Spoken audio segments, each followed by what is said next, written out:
Shalom, Bapak Ibu, saudara-saudara yang saya kasihi. Senang sekali kita bisa berjumpa kembali dan mempelajari kebenaran firman Tuhan. Kita akan merenungkan firman Tuhan dan mempraktekannya di dalam kehidupan kita sehari-hari. Kita buka Hakim-Hakim 19 ayat 1. Hakim-Hakim 19 ayat 1. Saya beri judul Orang Lewi Punya Gundik. Hakim-Hakim 19 ayat 1 saya akan bacakan.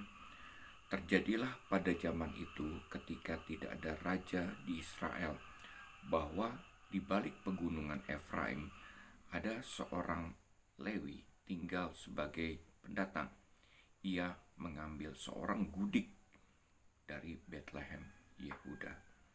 Bapak Ibu saudara-saudara yang saya kasihi, seorang Lewi sudah barang tentu dia hidup sesuai dengan standar hidupnya Tuhan, hidup di dalam kekudusan.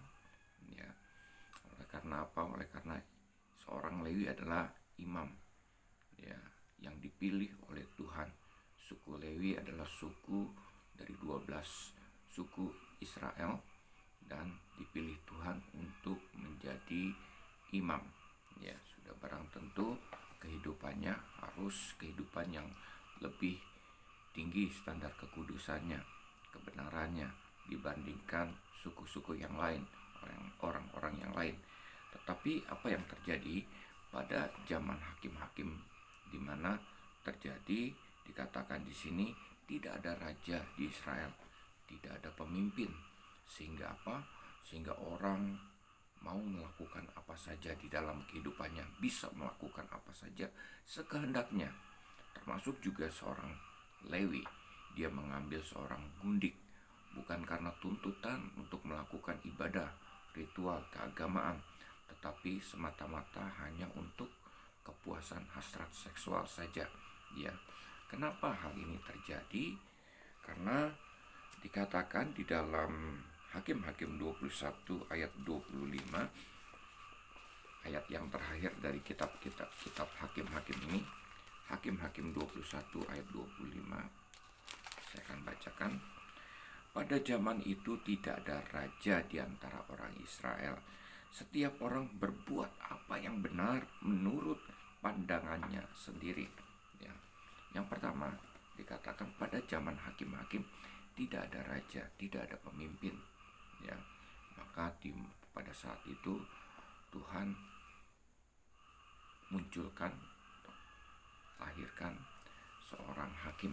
Hakim bukan seperti yang saya sering katakan, hakim-hakim pada saat itu bukan seperti seorang hakim yang mengadili pengadilan negeri, mengadili satu perkara, tetapi hakim ini adalah seorang yang dipilih oleh Tuhan, yang oleh karena Tuhan mereka memiliki kekuatan yang luar biasa. Mereka terdiri dari orang-orang yang biasa-biasa, mungkin juga ada yang dari kalangan preman seperti Simpson dan lain sebagainya, seorang perempuan tapi dipakai olah menjadi seorang pahlawan, seorang jagoan yang bisa mengalahkan musuh-musuh orang Israel oleh karena kekuatan dari Tuhan. Nah, Bapak Ibu saudara-saudara yang saya kasihi, pada zaman itu Tuhan munculkan hakim karena tidak ada pemimpin. Nah, di lain pihak Bapak Ibu, masyarakat atau orang-orang Israel pada saat itu hidup menurut pandangannya sendiri, berbuat apa yang benar. Termasuk juga seorang Lewi mengambil gundik, apa saja mereka lakukan menurut apa yang benar, menurut kehendaknya sendiri, menurut pandangannya sendiri. Nah, hal ini Bapak Ibu membawa akibat Israel mengalami kesulitan, ada penderitaan di dalam kehidupan mereka. Kenapa? Karena semua orang menjadi penguasa di dalam dirinya sendiri, bertindak menurut pandangannya sendiri. Tidak ada standar hukum, tidak ada standar moral di dalam kehidupan mereka. Dan pada akhirnya seperti Alkitab katakan, mereka bertindak menurut apa yang benar dan menurut pandangannya sendiri. Dan pada akhirnya kehidupan mereka menjadi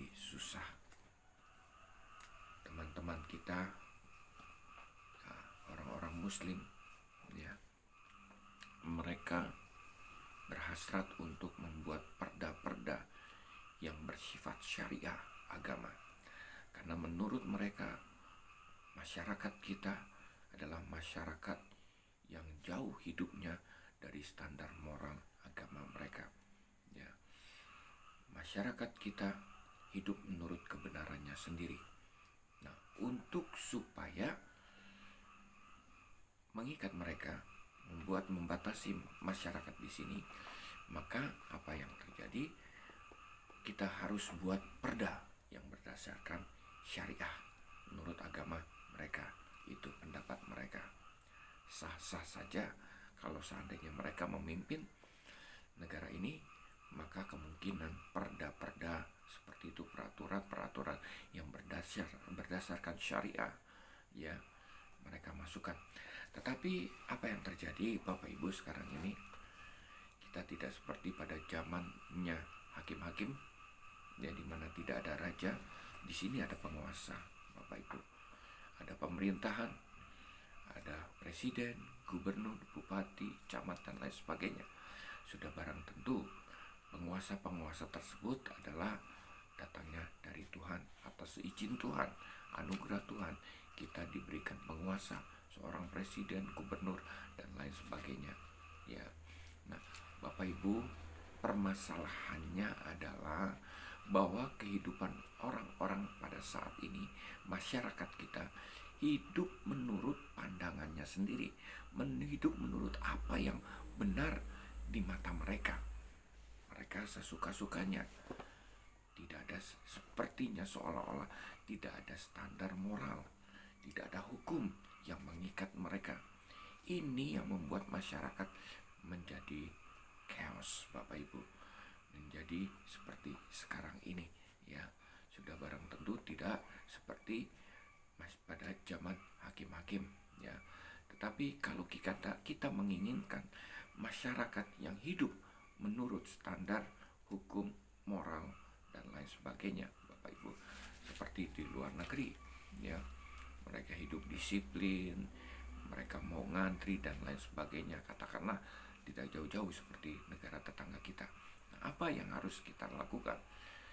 Kita sebagai anak-anak Tuhan, orang-orang Kristen, tidak menuntut mereka, ya, untuk hidup disiplin, ngantri, dan lain sebagainya, Bapak Ibu.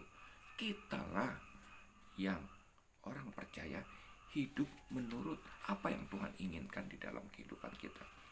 Seperti yang Tuhan katakan, hukum yang utama adalah kasihilah Tuhan Allahmu dengan segenap hati, jiwa, dan kekuatan. Dan hukum yang kedua adalah kasihilah sesamamu manusia. Seperti orang Israel, Bapak Ibu, cuma satu hal yang harus mereka lakukan. Ulangan 6 ayat 4. Kasih, dengar Israel, Shema. Dengar Israel, Tuhan itu Esa. Kasihilah Tuhan Allahmu dengan segenap hati, jiwa, dan kekuatan. Kalau mereka melakukan ini, hidup dengan mengasihi Tuhan, takut akan Tuhan, aman, sejahteralah, damailah bangsa tersebut, ya. Demikian juga kita sebagai orang-orang percaya, orang-orang Kristen, tidak memaksakan syariah kita berlaku standar-standar perintah Tuhan, 10 perintah Tuhan dilakukan untuk bangsa ini, ya. Taurat Tuhan dilakukan untuk bangsa ini, ya.